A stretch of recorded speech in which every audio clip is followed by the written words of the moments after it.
ꯃꯌꯥꯝꯕꯨ ꯈꯨꯔꯨꯝꯖꯔꯤ ꯍꯧꯖꯤꯛ ꯇꯧꯖꯒꯗꯧꯔꯤꯕꯁꯤꯅ ꯑꯃꯨꯛ ꯋꯦꯅꯁꯗꯦ ꯄꯣꯛꯄꯁꯤꯡꯁꯤꯒꯤ ꯑꯣꯒꯁ ꯃꯟꯊꯀꯤ ꯔꯤꯃꯦꯅꯤꯡ ꯗꯦꯖ ꯀꯩꯒꯤ ꯑꯗꯣꯝꯒꯤ ꯏꯅꯔꯖꯤ ꯀꯔꯤ ꯂꯩꯕꯒꯦ ꯍꯥꯏꯕꯗꯨꯒꯤ ꯃꯇꯥꯡꯗ ꯇꯧꯕ ꯔꯤꯗꯤꯡ ꯑꯣꯏꯒꯗꯣꯏꯅꯦ ꯑꯍꯥꯟꯕꯗ overall energy card amatang hana lawkhatjage aduga yengminasi August month sigi remaining days kai se ngasidagi horaga kari karamba mawongda donggi life se changsin gadagi habado card ki khangminasi sida leire Wednesday pokpasingi oinadi August ki lemhoriba numitsing around 15 days mukse ko adum positive card ne thorai se adum pukning wakhal nungaina positive oi ba mawongda adum laibagi possibility yam wangna leiba ko aduga adomna ningjaruba karigumba khara adomna khanjakiba adomna ningjakiba adomgi wish haitare ko madudo fulfill tawbagi ningjaruba tawjaruba khara satisfaction phangbagi haitare ko yamna nungaina leiba adugumba tangkak haitare adomaina oiraba yai domna tawjaruba dugi positive oiba mahai haitare adumaina adum phangadaba leiba ko aduba tawgadaba thabakti kitang yame ko mathangisina upcoming event natraga kari kari development leibage haibadu mu gengse development leibra natraga leitabra development se adum khara makhai adum leigane ko sida knight of swords hariba sigi card se thokleba ko sigi august ki loisala amdagi matang haitare swagi tangkak swai se isa se yamna energetic koi bai tare ko isasda thongna yamna leiba thabak se tawge khallaga su khudingmak loina thengnaba ngammadawgi mawongda pangal thongna se yamna leiba matang ama oigane ba ko sigi matang sa thabak tawba matamda su yamna thuna yangna tawningbagi apamba su dum leigani tawjariba thabak tu da su mai pakpagi possibility se yam wangna lei tawge khaliba thabak to horen hayeng ngaidana yam thuna sat sat tawbagi oithokpa yabase sisineba ko sigi card sida piribase development di adum lei haitare ko sigi card sida yenga thabak thoram se yamna yariba makhai di horen hayeng ngaidana yam thuna pangthokani haibagi message tu nebo ko sigi card sina pirise aduna yariba makhai sana atan base thadoga thuna yangna mak thabak se pangthokpada mongol oigadabani na khudong sa base lawbi ho na dum thamjage ko mathangi love and relationship ki matang da mo yengse single amasung relationship ta laiba singi tongana card amamam ani thokni yengse han bada single singi ani yengse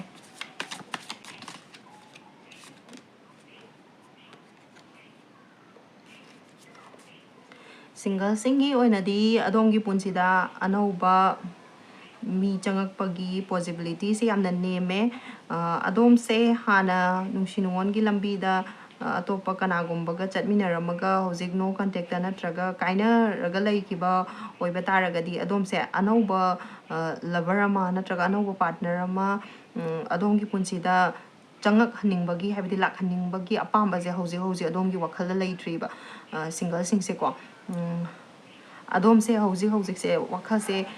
yamna ingna chikna potharaga lainingba nungsinongi lambi sida changning da ba hai tare ko hojik ready oidri ba dom se mind se kitang relax thongning bagi apamba ma laiye hojik pukning wakal di sathi na nungai te na hai ba ko hojik se tumbam sabong khang ba pukning wakal nungai ta ba hai tare ko dumaina laiye na haye dunan atopa partner amaga nungsinongon gi lambi da khongda na bagi ready oidribani na matam khara lawba pami na haibagi mawong dune ba ko sigi card china phongdoi base mathangi sina relationship ta leira basing sigi mu yengmina se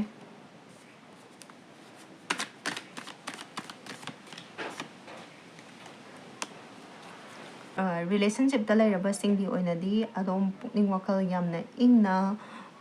yamna chikna adongi partner duga adom leigani tawbadabu adom se adongi partner na adom da thazabadi kitang ngamdaba haitare ko adumaina leigani som se yamna adongi partner sinane adongi pukning se khangbada waba adugumba miyoini haidana adongi partner sing sina laweba ko wa kya ngangandaba ꯅꯨꯡꯁꯤ ꯅꯨꯡꯉꯣꯟꯒꯤ ꯑꯣꯏꯕ ꯃꯔꯝꯁꯤꯗ ꯑꯗꯣꯝꯒꯤ ꯄꯥꯔꯠꯅꯔꯗꯨꯅ ꯄꯥꯝꯖꯔꯤꯕꯗꯣ ꯌꯧꯅ ꯈꯪꯕ ꯉꯝꯗꯕ ꯍꯥꯏꯇꯥꯔꯦꯅꯦ ꯑꯗꯨꯒꯨꯝꯕ ꯄꯥꯔꯠꯅꯔꯅꯤ ꯍꯥꯏꯅ ꯈꯜꯂꯦ ꯑꯗꯨꯕꯨ ꯌꯥꯝ ꯀꯥ ꯍꯦꯟꯅ ꯃꯁꯤꯅ ꯑꯗꯣꯝꯒꯤ ꯔꯤꯂꯦꯁꯟꯗ ꯑꯀꯥꯏꯕ ꯂꯥꯛꯄ ꯈꯣꯠꯄ ꯑꯗꯨꯒꯨꯝꯕꯒꯤꯗꯨꯗꯤ ꯑꯣꯒꯁ ꯂꯣꯏꯁꯤꯜꯂꯝꯗꯥꯏꯁꯤꯒꯤ ꯑꯣꯏꯅ ꯎꯗꯦꯕꯀꯣ ꯁꯤꯅ ꯔꯤꯂꯦꯁꯟꯁꯤꯞꯀꯤ ꯑꯣꯏꯒꯗꯣꯏꯅꯦ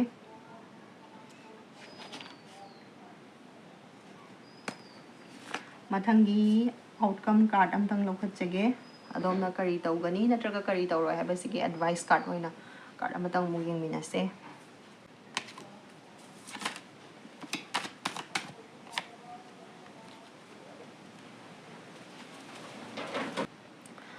ꯄꯦꯁ ꯑꯣꯐ ꯀꯞꯁ ꯍꯥꯏꯔꯤꯕꯁꯤꯒꯤ ꯀꯥꯔꯠꯁꯦ ꯊꯣꯛꯂꯛꯑꯦ ꯑꯩꯈꯣꯏꯒꯤ ꯇꯥꯔꯣꯗꯗꯤ ꯄꯦꯁ ꯍꯥꯏꯇꯥꯔꯒꯗꯤ ꯑꯩꯈꯣꯏꯅ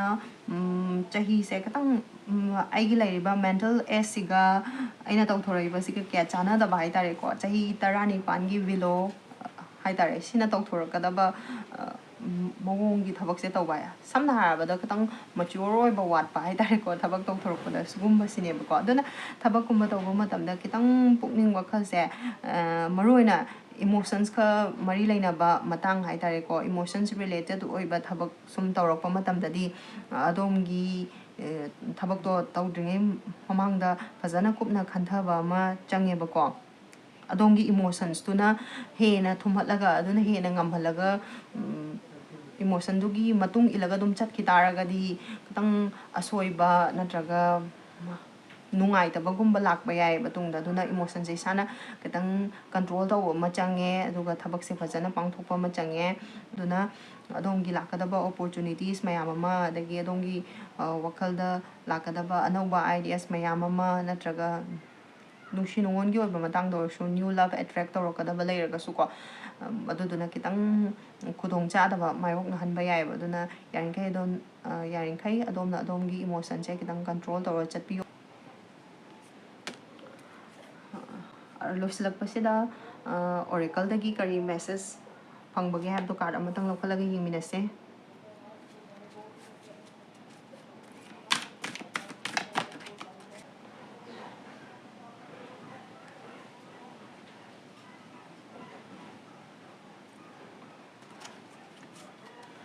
ꯑꯣꯔꯦꯀꯜ ꯀꯥꯔꯠꯁꯤꯗ ꯂꯩꯔꯦꯀꯣ ꯑꯣꯔꯦꯀꯜꯒꯤ ꯃꯦꯁꯦꯖꯁꯦ ꯑꯃꯨꯛ ꯌꯦꯡꯃꯤꯟꯅꯔꯁꯦ ꯑꯗꯣꯝꯅ ꯀꯔꯤꯒꯨꯝꯕ ꯊꯕꯛ ꯑꯃ ꯇꯧꯒꯦꯅ ꯈꯜꯂꯛꯄ ꯇꯥꯔꯒꯗꯤ ꯍꯥꯏꯔꯤꯕ ꯊꯕꯛꯁꯦ ꯃꯥꯏ ꯄꯥꯛꯅ ꯐꯖꯅ ꯄꯥꯡꯊꯣꯛꯅꯅꯕꯒꯤꯗꯃꯛꯇ ꯃꯔꯨꯑꯣꯏꯅ ꯅꯨꯃꯤꯗꯥꯡꯒꯤ ꯃꯇꯝ ꯃꯤ ꯆꯤꯛꯑꯕ ꯃꯇꯝꯁꯦ ꯑꯁꯤꯗ ꯑꯩꯈꯣꯏꯒꯤ ꯊꯥ ꯊꯋꯥꯟꯃꯤꯆꯥꯛ ꯐꯖꯅ ꯊꯣꯛꯄ ꯃꯇꯝꯁꯤꯗ ꯌꯥꯝꯅ ꯏꯪꯅ ꯆꯤꯛꯅ ꯋꯥꯈꯜ ꯈꯜꯂꯒ ꯍꯥꯏꯇꯥꯔꯦꯀꯣ ꯊꯕꯛꯁꯦ ꯇꯧꯒꯗꯧꯔꯤꯕ ꯊꯕꯛꯇꯨꯗ ꯐꯖꯅ ꯄꯨꯛꯅꯤꯡ ꯆꯪꯅ ꯋꯥꯈꯜꯁꯦ ꯈꯟꯕꯤ ꯇꯥꯔꯒꯗꯤ ꯑꯗꯨꯒ ꯑꯃꯨꯛꯁꯨ ꯑꯗꯣꯝꯒꯤ ꯏꯟꯇ꯭ꯌꯨꯁꯟꯁꯦ ꯐꯖꯅ ꯑꯗꯣꯝꯒꯤ ꯄꯨꯛꯅꯤꯡꯅ ꯀꯔꯤ ꯄꯥꯝꯃꯤ ꯍꯥꯏꯕꯁꯦ ꯈꯪꯅ ꯇꯧ ꯇꯥꯔꯒꯗꯤꯀꯣ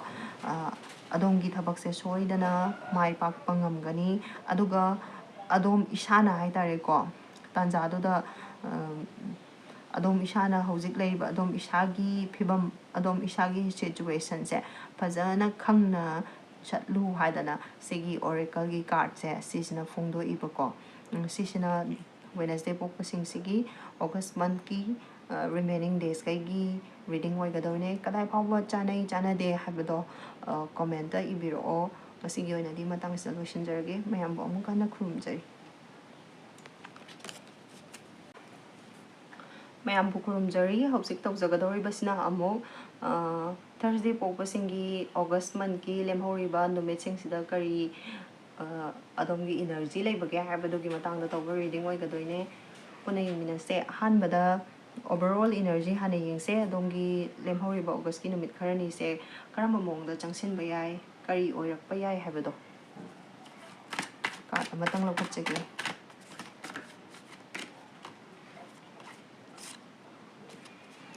ꯑꯣꯒꯁꯀꯤ ꯔꯤꯃꯦꯅꯤꯡ ꯗꯦꯖꯈꯩꯁꯦ ꯊꯔꯁꯗꯦꯗ ꯄꯣꯛꯄꯁꯤꯡꯁꯤꯒꯤ ꯑꯣꯏꯅꯗꯤꯀꯣ ꯏꯁꯥꯁꯦ ꯌꯥꯝꯅ ꯏꯅꯔꯖꯦꯇꯤꯛ ꯑꯣꯏꯒꯅꯤ ꯊꯕꯛ ꯊꯧꯔꯝ ꯇꯧꯕ ꯃꯇꯝꯗ ꯌꯥꯝ ꯈꯣꯡꯖꯦꯜ ꯌꯥꯡꯅ ꯊꯨꯅ ꯁꯠ ꯁꯠ ꯄꯥꯡꯊꯣꯛꯅꯤꯡꯕꯒꯤ ꯑꯄꯥꯝꯕ ꯂꯩꯕ ꯍꯥꯏꯇꯥꯔꯦꯀꯣ ꯑꯗꯨꯒꯨꯝꯕ ꯑꯣꯏꯒꯅꯤ ꯄꯥꯡꯒꯜ ꯊꯧꯅꯥ ꯌꯥꯝꯅ ꯂꯩꯕ ꯄꯥꯡꯒꯜ ꯊꯧꯅꯥ ꯃꯌꯦꯡ ꯇꯥꯗꯕ ꯍꯥꯏꯇꯥꯔꯦꯀꯣ ꯄꯨꯛꯅꯤꯡ ꯋꯥꯈꯜꯁꯦ ꯌꯥꯝꯅ ꯁ꯭ꯇ꯭ꯔꯣꯡ ꯑꯣꯏꯅ ꯂꯩꯕ ꯑꯗꯨꯒꯨꯝꯕ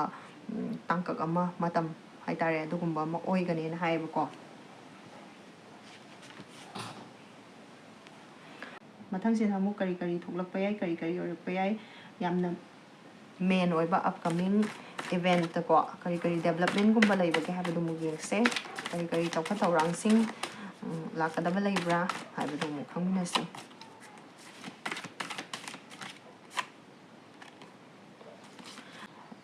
Thursday pokpasing hi oinadi August ki lemori ba numit kharani se sida dom gi development se adum lay ko adom na tawba thabak se adum mai pakpa ojoi thak phango haiba lay aduga adom na ningjari ba ishor hai tare ko adom na ningjari ba taibang mapu duna thongjan bi ba hai tare ko adugumba su laigani pukning wakhal yamna ingna laiba tangkak amasu oigani thabak tawba matamda mai pakani sigi message ma phangi ba ko mathang sina love and relationship ki matang na mung yengse love and relationship ki matang sida na muk single amasung already relationship ta laibagi ani thok na mung yengse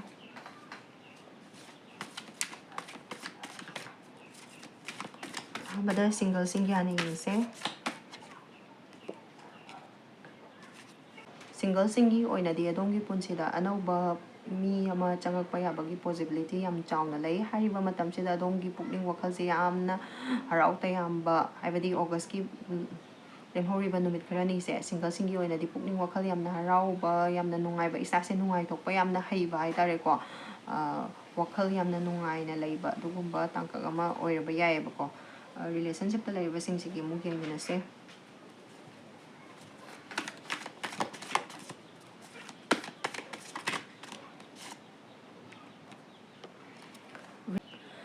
relationship ta laiba singi oina su adom adongi partner duga loina na yamna harau tayamba yamna nungai ba kari gumba khara harau nungai ba phongdok pagi tanja adumaina lakadaba su layen haiba ko aduga adongi partner duga loina na relationship ki lambi sida ko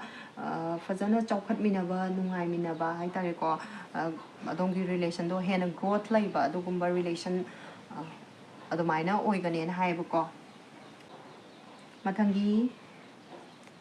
career and money hai tare ko adomgi finance related oiba matang sida kari kari opportunities kumba lakadaba lai haibadu mu yengse ba ko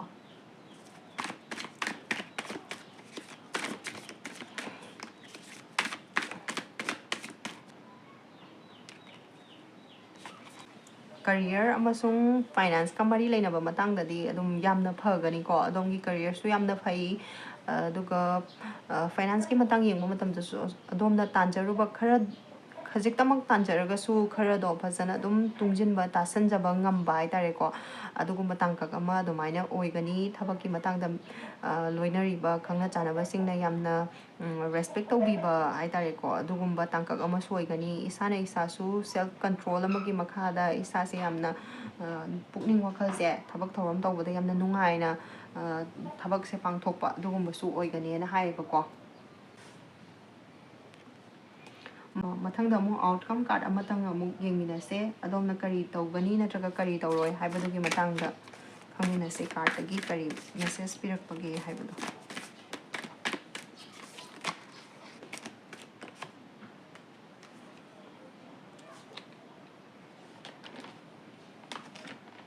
outcome card ta temperance haiba sigi card cha tokle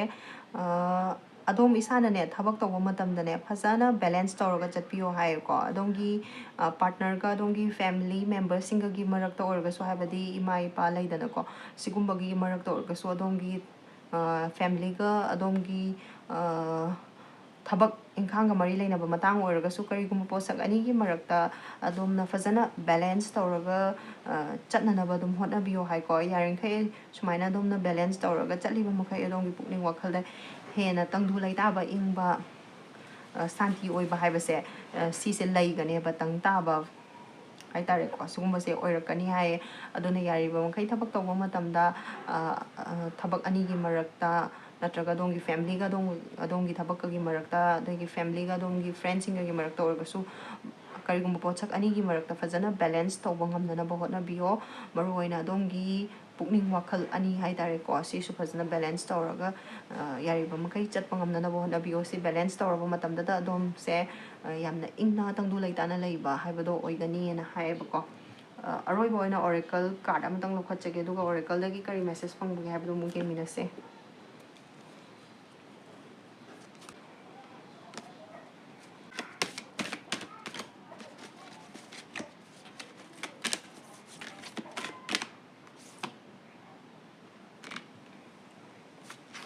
Oracle message ko new beginnings thore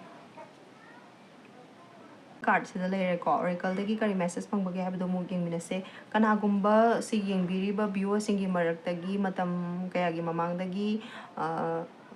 married couple singi maraktagi ko icha phangba ngaijaba yauragasu ko adom na ningjariba adom na thajariba ishor adom na ningjariba taibang mapuna adom da blessings pirakpagi matam haibadu mo oire thamoida yamna chena thajaba thamoida yam chena thajaba do thambiraga fazana manifest tawbiyo soidana thungani aduga atopa kanagumba singi oina su haitare ko thabak tawba matamda adomgi anauba thabak thauram mayam ama hoba yaba tanja haibado oiba ko anauba thabak honingba yaubiramgani anauba thabak honingba taragasu ko fazana isana isa thajaba magaloina adomna ningjariba ishor se sigi mafamda fazana thajaba thamaga manifest tawbiyo soidana pibirakani soidana thunghalakani haiba ko matam pumnamakta adomna ningjariba ishor sina adombu protect tawbiri ngak senbiri haibase sise kauganon haiba ko sisina Thursday pokpa singsigi oigadoine kadai phau chanai natraga chanade habado comment ibiro o ngasigi oinadi matang sida loisinjarage amukana khurumjai